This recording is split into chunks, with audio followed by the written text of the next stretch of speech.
Quiet Place Part 2 is directed by John Krasinski once again, just like the first one, except this time he has sole writing credit. Last time he shared that credit with Beck and Woods. This time it's all Krasinski. Now, before I say the plot, I will say that if you have not yet seen the first Quiet Place, you'll probably get some spoilers for that movie because this movie picks up exactly where that film leaves off. So if you have not yet seen that film, that's your warning. Following the events at home, the Abbott family, led by Emily Blunt, now face the terrors of the outside world. Forced to venture into the unknown, they realize the creatures that hunt by sound are not the only threats lurking beyond the sandpath. The first Quiet Place was so good it has become the go-to reference whenever anyone talks about high-concept horror.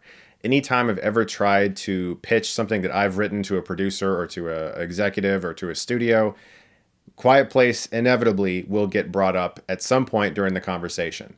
And so to make a sequel to that, I can imagine was a daunting task. And I thought this film was excellent. The first film was very tense and very suspenseful all throughout.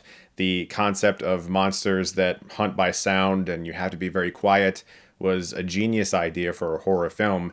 And that's executed once again extremely well here. And it's similar to the first in that it is very simple. The characters have to go to a place and get a thing. Some people are trying to go to another place and get a thing. And that's really all you need for a film like this. It's so execution based and it's entirely about tension. And Krasinski pulls off what I think is one of the better horror sequels I've ever seen. I think it's really, really good.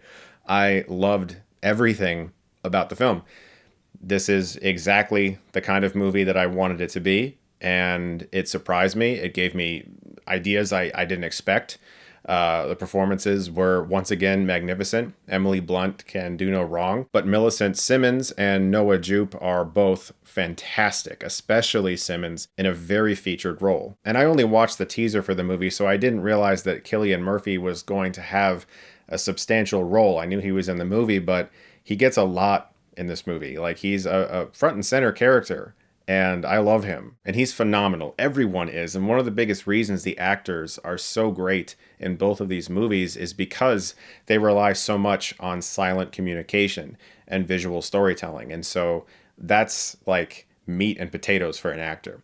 To not have to communicate everything through dialogue and just simply have looks, sign language, and body language, and that kind of thing can be very exciting for a great actor, and they're all so good in the film. But honestly, the star of this film is Krasinski. This is a masterfully directed movie. He should be incredibly happy with this film. This was shot in 35mm film, and you can fucking tell. Every frame of this movie looks like the kind of films that excited me when I was a kid. If I had seen this when I was 13, it would have been one of those movies that made me want to go out in my backyard with the camera and make films. Tight, compact scenes that start right when they should and end right when they should. The suspense is always at a high, and character is always favored with the monster action happening around them. He doesn't treat the monsters like they're spectacle. He always frames the spectacle within the same image as his characters. Very rarely does he just cut to like epic shots of destruction or anything like that. If there is things like that in the film, and there are, the characters are always in the foreground. The characters are the focus. When it comes to horror movies that pick up right where the last one left off, I always think of Halloween 2, the original,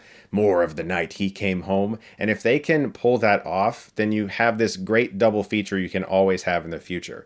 And Quiet Place 1 and 2 back to back are going to be like the greatest 3-hour suspense movie. I'm so satisfied with Krasinski's work here. The opening sequence is easily one of my favorite openings in a horror film ever.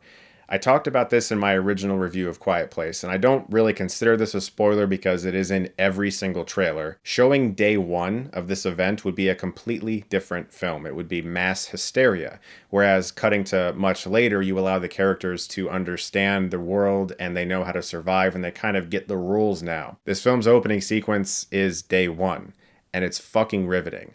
Krasinski, please continue to make films. Do whatever you want, but you gotta make more movies like this, man. This was everything I wanted it to be.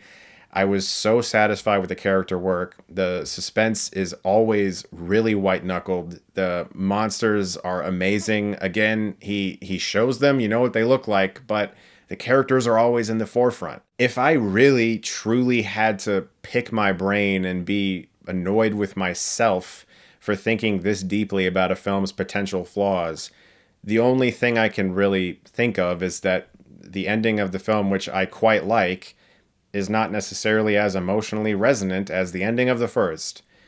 That's all I can come up with. This film gave me everything I wanted. If you love the first, you're gonna love this one too. I'm gonna give A Quiet Place 2 an A. God, watching this movie, I really felt like, okay, this is a theater experience. This is something that I am so glad I got to see in a theater. It was very smart for them to hold off and not release this during COVID. Seeing it in a theater tonight was worth the wait. If you get a chance to see it in a theater, I would highly, highly suggest that. Guys, thank you so much, as always, for watching. Look forward to more reviews very soon, and if you like this, you can click right here and get Stuckmanized.